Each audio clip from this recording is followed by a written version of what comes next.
ओम नमो भगवते वासुदेवाय नमः। जय श्री कृष्ण। हर माह में आने वाले कृष्ण पक्ष और शुक्ल पक्ष की एकादशी तिथि का विशेष महत्व होता है। यह दिन भगवान विष्णु जी की पूजा अर्चना के लिए समर्पित माना जाता है।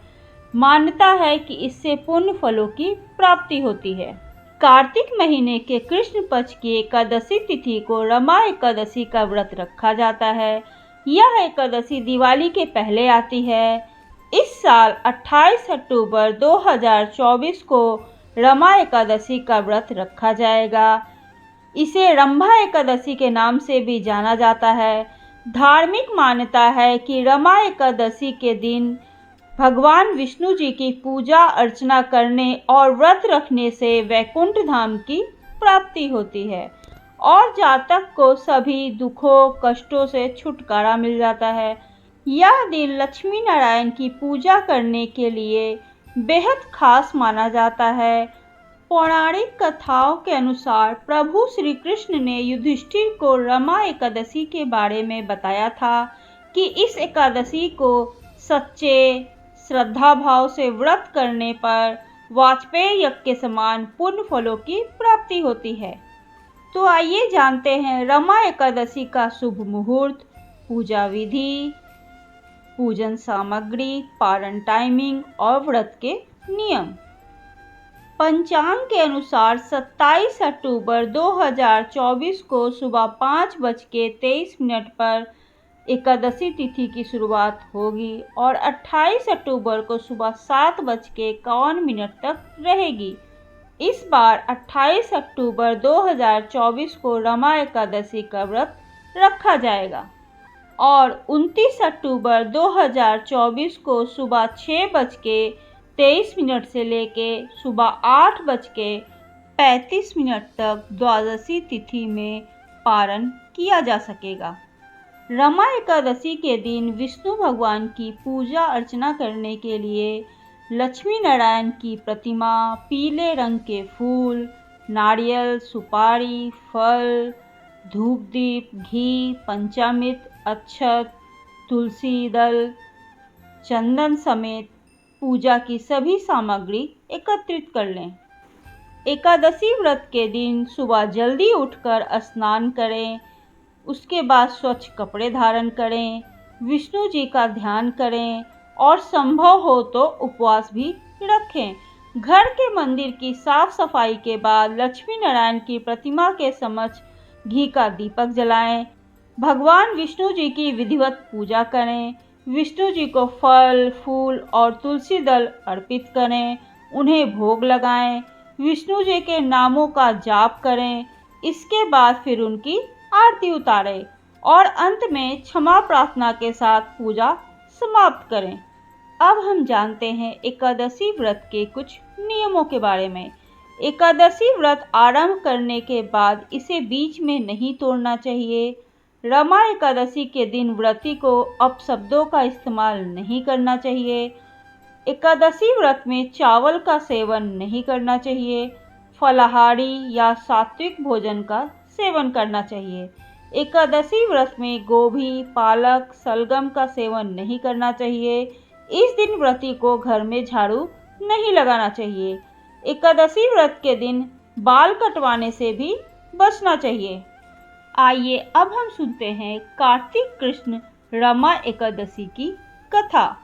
धर्मराज युधिष्ठिर कहने लगे कि हे भगवान, कार्तिक कृष्ण एकादशी का क्या नाम है, इसकी विधि क्या है, इसके करने से क्या फल मिलता है, या आप मुझे कृपया विस्तार पूर्वक बतलाइए। भगवान श्री कृष्ण बोले कि कार्तिक पक्ष की एकादशी का नाम रमा एकादशी है। यह बड़े बड़े पापों का नाश करने वाली एकादशी है। इसका महात्म्य मैं तुमसे कहता हूँ, तुम इसे ध्यान पूर्वक सुनो। भगवान श्री कृष्ण कहते हैं, हे राजन, प्राचीन काल में मुचुकुंद नाम का एक राजा था। उसकी इंद्र के साथ मित्रता थी और साथ ही यम, कुबेर, वरुण और विभीषण भी उसके मित्र थे। यह राजा बड़ा धर्मात्मा, विष्णु भक्त और न्याय के साथ राज करता था। उस राजा की एक कन्या थी जिसका नाम चंद्रभागा था। उस कन्या का विवाह चंद्रसेन के पुत्र शोभन के साथ हुआ था। एक समय शोभन अपनी पत्नी चंद्रभागा के साथ ससुराल आया था। उन्हीं दिनों पूर्णदायिनी रमा एकादशी भी आने वाली थी। जब व्रत का दिन समीप आ गया तो चंद्रभागा के मन में अत्यंत सोच उत्पन्न हुआ कि मेरे पति अत्यंत दुर्बल हैं और मेरे पिता की आज्ञा अति कठोर है। दशमी को राजा ने ढोल बजवाकर सारे राज में यह घोषणा करवा दी कि एकादशी का भोजन कोई भी नहीं करेगा। ढोल की घोषणा सुनते ही शोभन को अत्यंत चिंता हुई और अपनी पत्नी से उन्होंने कहा कि हे प्रिय, अब क्या करना चाहिए? मैं किस प्रकार भी भूख सहन नहीं कर सकूंगा। ऐसा उपाय बतलाओ जिससे मेरे प्राण बच सके, अन्यथा मेरे प्राण अवश्य चले जाएंगे। चंद्रभागा कहने लगी कि हे स्वामी, मेरे पिता के राज में एकादशी के दिन कोई भी भोजन नहीं करता। हाथी, घोड़ा, ऊंट, बिल्ली, गौ आदि भी अन्न जल आदि ग्रहण नहीं कर सकते। फिर मनुष्य का तो क्या ही कहना। यदि आप भोजन करना चाहते हैं तो किसी दूसरे स्थान पर चले जाइए, क्योंकि यदि आप यहीं रहना चाहते हैं तो आपको अवश्य यह एकादशी का व्रत करना पड़ेगा। ऐसा सुनकर शोभन कहने लगा कि हे प्रिय, मैं अवश्य व्रत करूंगा, जो भाग में होगा वह देखा जाएगा। इस प्रकार से विचार कर शोभन ने व्रत रख लिया और वह भूख व प्यास से अत्यंत पीड़ित होने लगा। जब सूर्य नारायण अस्त हो गए और रात्रि को जागरण का समय आया, जो वैष्णव को अत्यंत हर्ष देने वाला था, परंतु शोभन के लिए अत्यंत दुखदायी साबित हुआ। प्रातःकाल होते ही शोभन के प्राण निकल गए। तब राजा ने सुगंधित काष्ठ से उसका दाह संस्कार करवाया, परंतु चंद्रभागा ने अपने पिता की आज्ञा से शोभन की अंत्येष्टि क्रिया के बाद अपने पिता के घर में ही रहने लगी। रमा एकादशी के प्रभाव से शोभन को मद्रांचल पर्वत पर धन धान से युक्त और शत्रुओं से रहित एक सुंदर देवपुर प्राप्त हुआ। वह अत्यंत सुंदर रत्न और स्वर्ण के खंभों पर निर्मित अनेक प्रकार की मणियों से सुशोभित भवन में बहुमूल्य वस्त्र आभूषणों तथा छत्र व चावर से विशोभित गांधर्व और अप्सराओं से युक्त सिंहासन पर ऐसा शोभायान होता था मानो दूसरा इंद्र विराजमान हो गया हो। एक समय मुचुकुंद नगर में रहने वाले एक सोम शर्मा नामक ब्राह्मण तीर्थ यात्रा करता हुआ घूमता घूमता उधर जा निकला और उसने शोभन को पहचान कर कि यह तो राजा का जमाई शोभन है, उसके निकट गया। शोभन भी उसे पहचान कर अपने आसन से उठकर उसके पास आया और उसे प्रणाम करने के बाद उसकी कुशलता पूछी।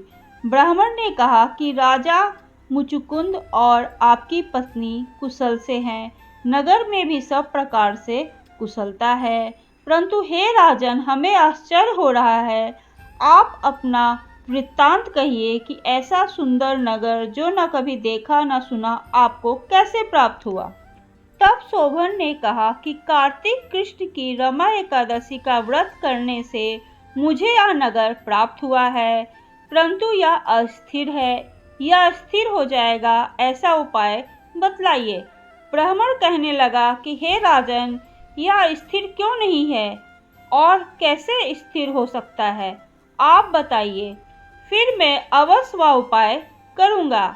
मेरी इस बात को आप मिथ्या न समझिए। शोभन ने कहा, मैंने यह व्रत को श्रद्धा रहित होकर किया था, अतः यह सब कुछ अस्थिर है। यदि आप मुचुकुंद की कन्या चंद्रभागा को यह सब वृत्तांत कहें तो यह स्थिर हो सकता है। ऐसा सुनकर उस शेष ब्राह्मण ने अपने नगर लौटकर चंद्रभागा से यह सब वृत्तांत कह सुनाया। ब्राह्मण के वचन सुनकर चंद्रभागा बड़ी ही प्रसन्नता से ब्राह्मण से कहने लगी कि हे ब्राह्मण देवता, ये सब बातें आपने प्रत्यक्ष देखी हैं या स्वप्न की बातें कर रहे हैं? ब्राह्मण कहने लगा कि हे पुत्री, मैंने तुम्हारे पति को प्रत्यक्ष देखा है, साथ ही किसी से विजय न हो ऐसा देवताओं के नगर के समान उनका नगर भी देखा है। उन्होंने यह भी कहा कि यह स्थिर नहीं है, जिस प्रकार वह स्थिर रह सके ऐसा कोई उपाय करना चाहिए। चंद्रभागा कहने लगी कि हे ब्राह्मण, आप मुझे वहां ले चलिए, मुझे पतिदेव के दर्शन की तीव्र लालसा है। मैं अपने किए हुए पुण्य से उस नगर को स्थिर बना दूंगी। आप ऐसा कार्य कीजिए जिससे उनका हमारा संयोग हो, क्योंकि वियोगी को मिला देना महान पुण्य है। सोम शर्मा यह बात सुनकर चंद्रभागा को लेकर मद्रांचल पर्वत के समीप वामदेव ऋषि के आश्रम पर गए। वामदेव जी ने सारी बात सुनकर वेद मंत्रों के उच्चारण से चंद्रभागा का अभिषेक कर दिया। तब ऋषि के मंत्र के प्रभाव और एकादशी के व्रत से चंद्रभागा का शरीर दिव्य हो गया और वह दिव्य गति को प्राप्त हुई। इसके बाद बड़ी प्रसन्नता के साथ वह अपने पति के निकट गई। अपने प्रिय पत्नी को आते देखकर शोभन अति प्रसन्न हुआ और उसे बुलाकर अपने बाईं तरफ बैठा लिया। चंद्रभागा कहने लगी कि हे प्राणनाथ, आप मेरे पुण्य को ग्रहण कीजिए। अपने पिता के घर जब मैं 8 वर्ष की थी तब से मैं विधि पूर्वक एकादशी के व्रत श्रद्धा पूर्वक करती आ रही हूँ। इस पुण्य के प्रताप से आपका यह नगर स्थिर हो जाएगा तथा समस्त कर्मों से युक्त होकर प्रलय के अंत तक रहेगा। इस प्रकार चंद्रभागा ने दिव्य आभूषणों और वस्त्रों से सुसज्जित होकर अपने पति के साथ वहां आनंद पूर्वक रहने लगी। इसके बाद भगवान श्री कृष्ण कहते हैं, हे राजन, यह मैंने रमा एकादशी की कथा कहा है। जो मनुष्य इस व्रत को करते हैं उनके ब्रह्म हत्या इत्यादि समस्त पाप नष्ट हो जाते हैं। कृष्ण पक्ष और शुक्ल पक्ष दोनों ही एकादशियां समान हैं, इनमें कोई भेदभाव नहीं है, दोनों समान फल देती हैं। जो मनुष्य इस कथा को पढ़ते और सुनते हैं वे समस्त पापों से छूटकर विष्णु लोक को प्राप्त होते हैं। ओम नमो भगवते वासुदेवाय नमः। आपको ये कथा कैसी लगी कृपया मुझे कमेंट करके ज़रूर बताइएगा और ऐसी ही धार्मिक और रोचक कहानियों को सुनने के लिए आप मेरे चैनल को लाइक कीजिए, सब्सक्राइब कीजिए। जय श्री कृष्ण।